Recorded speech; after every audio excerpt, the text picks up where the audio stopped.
Hyperreality number 6. Entertainment. The entertainment hyperreality is an emotional or intellectually irrational investment in an entertainment format, sports, television, movies, where the investment becomes either an impassioned part of your identity or an erroneous belief about reality. Like many, I enjoy watching sports as much as playing them. In particular, I'm a big NFL guy. However, I'm not so big into it that it's an impassioned piece of my identity. In early 2016, the Arizona Cardinals, my hometown team, got slaughtered in the NFC Championship game. I was upset for about 90 seconds. I didn't cry or beat up my girlfriend, and I certainly didn't lose any sleep over it.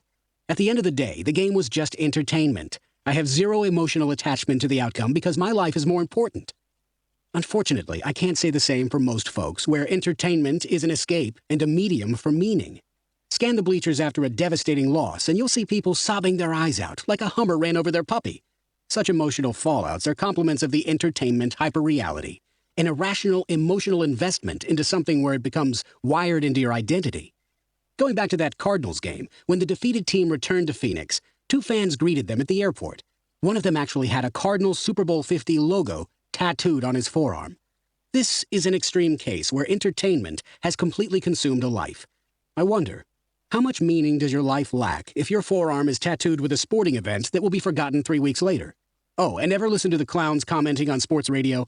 Duh, I think Coach Bill Belichick should have passed more and ran Tom Brady on more bootlegs. Oh, really? I'm sorry, and who are you?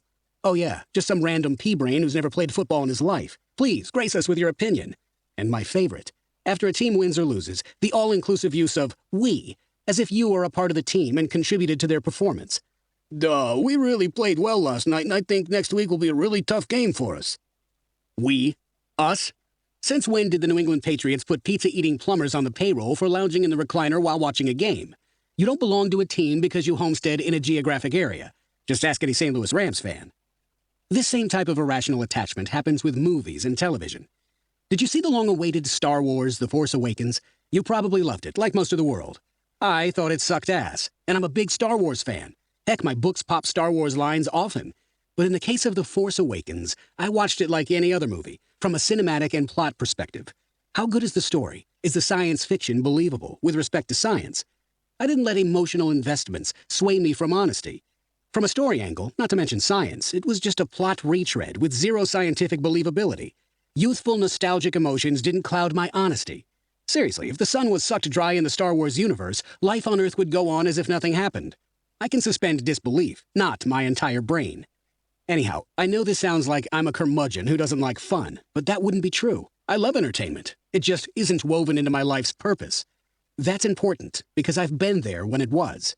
I've wasted too much precious time on this shit. Time I'll never get back. When I was younger, I medicated my dissatisfaction in every episode from Star Trek The Next Generation. Darmok and Jalad at Tanagra. There are 5 lights! My apologies to non-Trekkies, but the obsession bordered on the ridiculous as I still remember this crap 25 years later. Likewise, during the 90s, the Chicago Bulls had Michael Jordan and the television had me. I never missed a game. I got angry and depressed after losses, punched walls, and spent fortunes on NBA shirts. Yeah, I was emotionally invested like it actually impacted my life. It was so bad I scheduled my world around it. Date with a gym hottie? Nope, rain check. Jordan is battling Patrick Ewing tonight. If yin is the emotional side of the entertainment hyperreality, then yang is intellectual irrationality. For instance, thanks to Hollywood scriptwriting, are you one of the millions who believe that a Macintosh PowerBook computer, circa 1996, can save the world from an alien race that has traveled trillions of miles across the galaxy? Independence Day, 1996. Heck, in Batman Begins, apparently the standard for achieving superhero status is simply a few pull-ups in a subterranean prison. Watch a dozen Hollywood comedies and you'll think you're superhuman. You can have unprotected sex with old flames, strangers at truck stops, and hookers in Harlem, and yet be totally immune from herpes, chlamydia, or unplanned pregnancy. Commandeer a police cruiser in Las Vegas, skydive off the roof of a casino, and even commit felony breaking and entering. And by golly, there are no consequences. Just shits and giggles. These hyperrealities are so powerful that youngsters imitate and decide careers based on them. Compliments of the hit TV show CSI, most high schoolers actually think crime scene investigators interrogate suspects and routinely get into gun battles down at the marina. As a result, the demand for CSI degrees has more than doubled. And then there's reality television. How long can the travesty continue before the zombies figure out these shows aren't real? Cleverly edited and stoked for ratings, reality TV is about as real as the breasts at a pricey Vegas nightclub. All of it dramatic illusion, but most believing it's a legitimate microcosm of life. In a 2014 article on Deadspin.com, Floyd Mayweather actually confesses to the Nevada State Athletic Commission that his reality TV show All Access is completely fake. Scenes manufactured and scripted. That marijuana joint? Fake. That 31-minute-long bout? Fake. Think YouTube is different? Those funny videos with millions of views? Fake. One regrettable look at the comments reveals people are clueless. Many of these life portraits are more shadowed manipulations on the wall, nebulous realities, and clever photoshops making us more malleable to the script and less malleable to the real world.